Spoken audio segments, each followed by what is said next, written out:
Provavelmente alguém já te disse que você precisa sair mais ou que precisa ter mais amigos. E eu gravei essa mensagem para você entender por que tá tudo bem precisar de menos interação social e também como saber se essa solidão que você sente é um problema ou se é apenas uma característica sua. Porque o que realmente importa não é a quantidade de pessoas com quem a gente se encontra, convive, mas é a qualidade das conexões que a gente tem. Eu gosto dessa frase porque ela resume nossa experiência de vida inteira em pouquíssimas palavras. Existe, por exemplo, amizade que mesmo sem muita conversa, mesmo sem você ver a pessoa, ela te faz sentir acolhido, compreendido, dá aquele quentinho no coração que é invisível aos olhos. Um único laço verdadeiro é uma das melhores coisas que a gente pode ter. Mesmo que seja discreto, mesmo que seja com o seu gato ou com o seu cachorro, com o seu papagaio, porque diferente do que muitos pensam, nem sempre a solidão é um defeito humano. E para mim, essa é a principal mensagem desse pequeno livro aqui, que eu acho que todo mundo deveria ler, reler e ler de novo a vida inteira. O Pequeno Príncipe aprendeu que não é a quantidade de coisas ou a quantidade de pessoas que mede o valor da vida, mas é a essência que cada uma dessas coisas carrega. A nossa maneira de nos relacionar, mesmo que pareça pouca, pode ser sim cheia de significado e de cuidado. Mesmo que socializar seja uma coisa muito importante para nós, que somos seres humanos, não significa que você está condenado a ter uma vida completamente infeliz só porque você tem poucos ou nenhum amigo. Cultivar amizades tem sim muitos benefícios, e isso é fato, inclusive para a sua saúde. Mas se forçar a seguir um padrão que não se encaixa com a sua verdadeira necessidade, a sua essência, pode ser muito pior. Vamos analisar isso aqui melhor. Alguns estudos descobriram que até 50% da nossa tendência de nos sentir sozinhos vem da genética, ou seja, parte da solidão que você sente está literalmente no seu DNA e por isso não tem como fugir dela. Os outros 50% vêm das nossas experiências, simplesmente porque para algumas pessoas a necessidade de socializar é menor ou muito maior, e está tudo bem. Eu encontrei também outros estudos que acompanharam milhares de pessoas por muitos anos e descobriu que quem tem mais conexões sociais vive mais e tem menos riscos de doenças como Alzheimer e problemas cardíacos. Ou seja, é fato que ter amigos te ajuda a ser mais saudável. Porém, e esse porém é muito importante aqui, isso não quer dizer que você precisa ter 50 amigos e sair todo final de semana. A verdade é que a solidão tem dois lados. O primeiro é aquele lado que dói, aquela sensação de vazio, de não pertencimento, atrapalha o sono, aumenta a pressão arterial, você fica ansioso, triste. Essa solidão aí precisa de atenção. E quem sente ela precisa procurar ajuda, nem que seja de um profissional. Mas existe um outro lado, que tem até um outro nome diferente, que se chama solitude.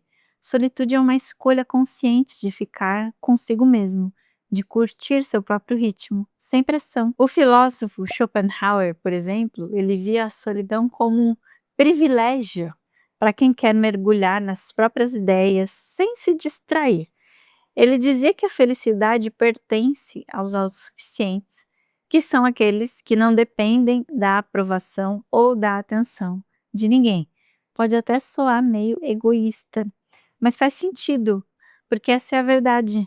Mesmo que Schopenhauer tenha sido uma pessoa ali bastante complexa e controversa. Um outro estudo analisou ligações feitas por telefone, celular de milhares de pessoas e viu que conforme a gente vai envelhecendo, o nosso foco muda para cada vez menos relações. Só que são relações muito mais profundas. Funciona mais ou menos assim: você pode ter muitas amizades, muitas mesmo, até os seus 24 anos, por ali.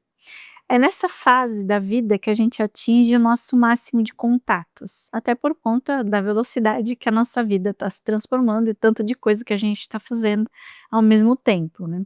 Aí depois dos 25, esse número de amizades começa a cair naturalmente. Você deixa de falar com várias pessoas, perde o contato com outras e começa a ficar só os essenciais, sabe? Até que tudo se estabiliza quando você chega ali perto dos 45 anos. E depois dos 55, esse número começa a cair de novo. Por questões da vida, muitos se vão e você começa a ter mais contato com a sua própria família. Esse mesmo estudo identificou, curiosamente, que quando a gente tem por volta de 50 anos de idade, muita gente passa a ter um pico de contato com pessoas 25 anos mais jovens que elas, que pode ser os próprios filhos, os amigos, os filhos, os netos, mas esses são números, em média, que não quer dizer que com você vai ser exatamente do mesmo jeito. Apenas entenda que é normal a sua rede de amizades mudar com o tempo. E não ter 50 amigos aos 40 anos de idade não vai te fazer ser uma pessoa abandonada. O mesmo vale se você estiver nos seus plenos 20 e poucos anos e não tem tantos amigos assim.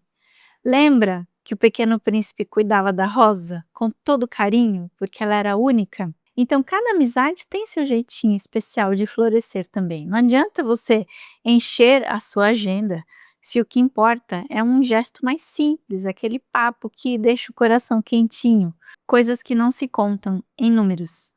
Agora, também é importante saber se a sua solidão é um problema de verdade ou se é apenas parte de quem você é, da sua solitude. Para descobrir, é só você parar um pouquinho e se fazer duas perguntas. Esse sentimento que você tem te paralisa? Se a falta de amigos está te deixando triste constantemente, você fica sem dormir, você fica com vergonha, talvez você realmente precise de ajuda. Agora, se esse é um sentimento que te alimenta, você se sente mais criativo, reflexivo ou fica em paz quando está sozinho, isso pode ser só a sua natureza. Como dizia Schopenhauer, uma independência mental. O que eu quero dizer com isso tudo é que a vida não é um reality show, que você precisa viver em festas e ter uma plateia para ser feliz. Também tem um outro livro muito legal, que é esse aqui, A Parte que Falta. Ele conta a história de um personagem, que é essa bolinha aqui, desesperada para encontrar a partezinha que está faltando nele. E às vezes a gente também vive assim, acreditando que está faltando alguma coisa na nossa vida. Só que lá no fundo não falta nada. A gente só está se comparando e querendo ter uma vida que não é nossa. Se você quiser ter mais conexões, porque isso vai te fazer bem e não para se encaixar num padrão que os outros estão exigindo de você, comece pequeno. Sai para tomar um café com um colega de trabalho, participa de algum grupo online, pode ser também de um hobby que você tenha, escolhe algum esporte para praticar, vai fazer um curso presencial, qualquer coisa serve para conhecer novas pessoas. Mas se você prefere ficar ali na sua, não se force a seguir a regra dos outros. Ter amigos pode nos fazer muito bem, mas não ter também. Então seja honesto com as suas próprias necessidades, não se prenda ao medo do julgamento alheio. A vida é sua. Do mesmo jeito que o Pequeno Príncipe aprendeu a valorizar as pequenas coisas, a gente também pode escolher valorizar conexões que realmente importam, seja na companhia de alguém ou na paz de estar consigo mesmo. Só não vai se isolar demais, tá? Porque isso também pode te prejudicar. Assiste esse vídeo aqui, você vai entender. Depois, experimenta intercalar dias para estar com pessoas e dias para você aproveitar sua própria companhia. Até mais!